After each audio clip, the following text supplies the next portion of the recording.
Guys, जब से T20 world cup 2022 शुरू हुआ है तब से उलटफेर पे उलटफेर हुए जा रहे हैं। जहां पहले नामीबिया ने श्रीलंका को हराकर सबको चौंका दिया, वहीं स्कॉटलैंड ने वेस्ट इंडीज को मात देकर सबका दिल जीत लिया।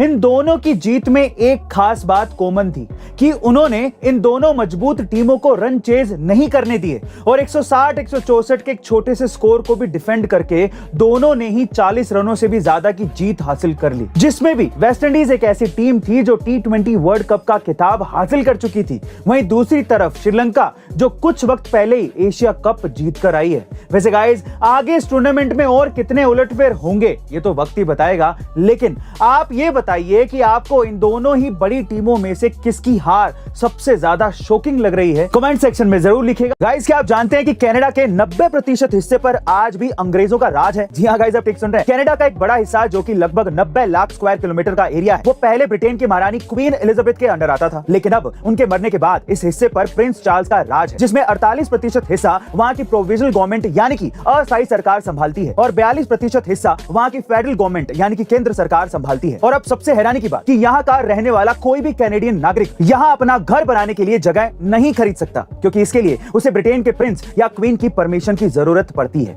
और ऐसा नहीं है कि कनाडा एकमात्र ऐसा देश है जहाँ ब्रिटिश क्राउन का राज है। इसके अलावा ऑस्ट्रेलिया, न्यूजीलैंड, दक्षिण अफ्रीका, पाकिस्तान और सिलोन जो कि आज का श्रीलंका है, इन देशों पर भी ब्रिटिश क्राउन का ही राज है, जिससे ये कहना गलत नहीं होगा कि सारे देश इंक्लूडिंग पाकिस्तान आज भी अंग्रेजों की गुलामी करते हैं। गाइस, अगर आपको इंडिया में 1 लाख रुपए की नौकरी मिले और अमेरिका में $2000 की, और अगर आपसे कहा जाए कि इनमें से कौन सी नौकरी आप चूज करेंगे, तो शायद आपका जवाब होगा $2000, क्योंकि $2000 आज के इंडियन रुपीस के मुकाबले 1,62,000 रुपए के बराबर होते हैं। लेकिन ऐसा करके आप अपना ही नुकसान करेंगे। कैसे? चलिए मैं आपको बताता हूं। दरअसल जब आप दो देशों के बीच सैलरी कंपेयर करते हैं तो आपको PPP यानी कि परचेजिंग पावर पैरिटी के बारे में पता होना चाहिए, जो आपको किसी भी दो सेम चीज की प्राइस को कंपेयर करके बता देता है। जैसे कि अगर आपको इंडिया में मिल रही 1 लाख रुपए की सैलरी को अमेरिका की $2000 की सैलरी से कंपेयर करना हो, तो आप PPP कैलकुलेटर पर इन दोनों देशों में मिलने वाली सैलरी का अमाउंट डाल दीजिए और अब आप देख सकते हैं कि इंडिया में 1 लाख रुपए वाली सैलरी अमेरिका के $4321 की सैलरी के बराबर है, यानी कि अमेरिका की $2000 की नौकरी से दुगनी। यानी कि आप अगर $2000 की नौकरी चूज करते हैं तो आपको भयंकर नुकसान होता, पैसे भी नहीं बचते। वैसे गाइस, क्या आप इससे पहले तक ये इंटरेस्टिंग फैक्ट जानते थे? और अगर नहीं तो कमेंट सेक्शन में जरूर लिखिएगा। गाइस, देश के पूर्व प्रधानमंत्री राजीव गांधी के जन्म और उनके नामकरण को लेकर बड़ी इंटरेस्टिंग स्टोरी सामने आई है, जो मैं आज आपको सुनाता हूं। दरअसल राजीव गांधी का जन्म तब हुआ था जब उनके नाना जवाहरलाल नेहरू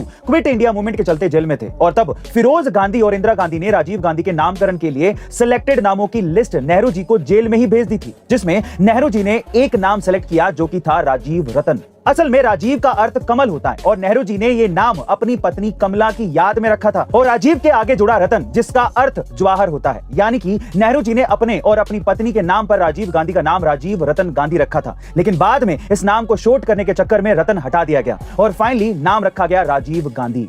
हालांकि जवाहरलाल नेहरू राजीव के नाम के आगे नेहरू लगाना चाहते थे, लेकिन फिरोज गांधी उसके सख्त खिलाफ थे। वैसे गाइस, क्या आप इससे पहले तक राजीव गांधी के नामकरण के पीछे की स्टोरी जानते थे? कमेंट सेक्शन में जरूर लिखिएगा और ऐसे अमेजिंग वीडियोस के लिए A2 मोटिवेशन चैनल को सब्सक्राइब जरूर कर लीजिएगा। मिलता है अगली वीडियो में।